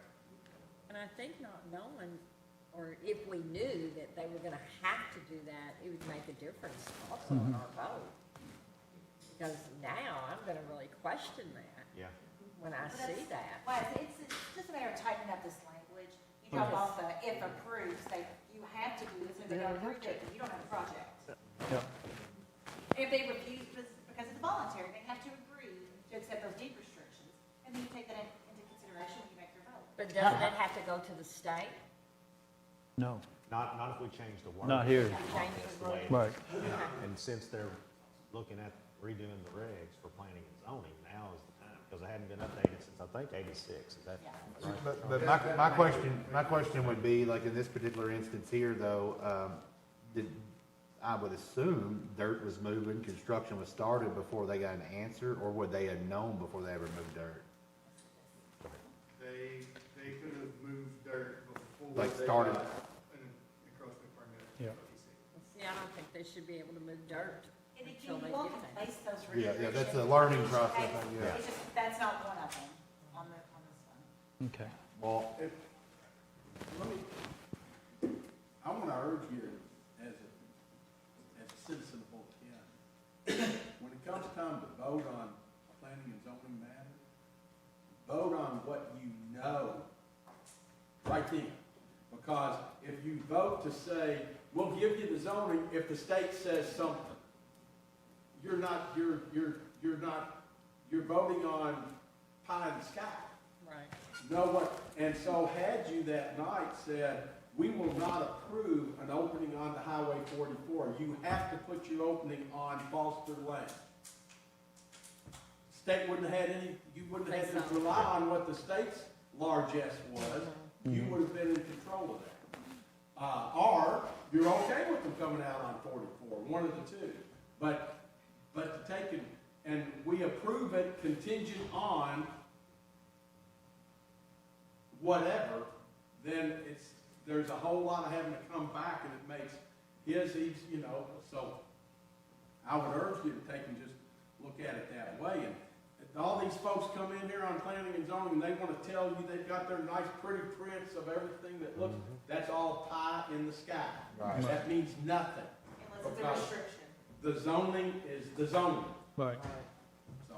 And, yeah, and that goes even, I mean, that speaks to us, but it also speaks to planning and zoning, because so many times we follow that's why they're there. We follow their recommendation, but oftentimes in such as this, we even go a step further than what their recommendation is, but that's a great point, and I think a lot of us might have learned a lot, honestly. I know I learned something tonight. But yeah. Okay. Anything else? Okay. Karen? It's a good conversation, and I just hate the circumstances that I'll be keeping Sarah's family and friends in my thoughts and prayers, and also the young 17-year-old that has to live with this too. Thank you, Karen. Sean? I just echo their same thoughts. You know, it's 44 has been a problem for a long time. We've known that. I appreciate that they're not here now, but I appreciate the group that did come in together because that's how change happens, you know, because I never knew that area was that bad. I mean, there's other areas that are bad, but hearing from the residents there and hearing from people that's been put in that situation, I just can't imagine, you know, having to deal with that not just once, but twice. And you know it's going to happen again, you know, multiple times like they mentioned. It's really tough and disheartening. And it does, you know, I ran for this position, you know, to make a change, and that's the hardest thing is so many things are out of our control, but, you know, we need to try to do what we can and be a voice and try to be an influence, even though we can't control a lot of this. I think we do need to try to be their voice and keep knocking on the door and let people know that area is an issue. And I took these notes. I'll try to figure out what to do with them, you know, now and where we get and to see if there's anything. But I think, you know, moving forward, the speed limit is just one of many things that we can do. And hopefully they'll look at that when we put a letter together and take it into consideration and make that change. But no, it was a good meeting, a lot of information. Thank you. Vera? I'm kind of like, Sean. I'm kind of like Sean. It's been a very interesting meeting. I have learned a lot from this meeting that I was not aware of with the planning and zoning, and I know going forward, I'm going to be on top of it a little more than what I have been. I also feel bad for the family that has lost their loved one, and also the young girl or the young juvenile that was involved in it. I just can't imagine how she feels being involved in the accident and kind of causing the accident. That's about it. I would like to remind everyone of the ribbon cutting on Monday, the 9th at Dunkin' Donuts at 11:30. Oh. Y'all want donuts, y'all go there. Okay, all right. You look at me real funny. Thank you, Vera. I'll echo those same sentiments about the death and the loss of life, and sorry to hear all that, but I do want folks to understand, I know there's some survivors in here, but we have absolutely pushed for 44 since the day we walked in the door. It's sort of hard to get something done when you don't, I always did the quote, when you don't have a bun in the oven, it takes 6 years to get a project, and there wasn't anything in the highway plan for Highway 44 of what this administration has done. We worked with HDR, we applied for a federal grant through Secretary Chow, and we're getting action on 44, and it's starting in the area to where there's not a lot of easements to be bought. And then when you go down through the middle of 44, the state does own 30 feet from the center line on each side. And they're they're amicable to making it, or according to the plan that we put together for them, and they're using our HDR plan, 3 lanes, because they don't have to buy anything at all. And 3 lanes will help that road significantly. And we should be able to, they'll do an action study like we did on 61, Walt. Sorry about lowering that speed limit, but it's helped all the way around. So we, but I do have one more thing that is of interest, and it's a whole lot about county savings and the money. House Bill 557 It's about the jails, and to cut all the way down through it here for the length of time. We did a resolution to support it at KIPTA. Most of the counties have all done it. The Judges Association has, CACO has. All of our state reps are on board with it, and our state senator. What it does do, it allows us to be paid the second Walt puts someone in our residence in, instead of waiting for them to be convicted. And that's a huge amount of money for us as a county. So we'll prepare a resolution for the next meeting, and you all take time to think about it, but I'll send out all the details on the quote for the, I'm sure Brian won't have no objections to it in any way, shape, or form, because it does bring more revenue back into the jail. And I think they have enough sponsors. I would like to thank Mr. Selby for being here and patient and staying. And Michaela, what did you think about your first court? I'm trying to put you on the spot. I have to wash my hands really quickly here after this. So, good.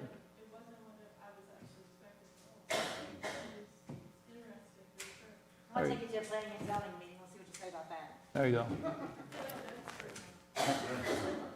And if you really want to get into politics, I'll be happy to make sure you get an invite to the Republican Party meeting. You'll get a real dose of reality, okay? And that's Thursday. Yes, it's coming Thursday. So, anyway. At City Hall, Shepherdsville City Hall. Yeah. So, anyone else? If not, Vera? The time is 8:32. I'm going to make a motion to adjourn. I got a motion by First District Magistrate Sanders,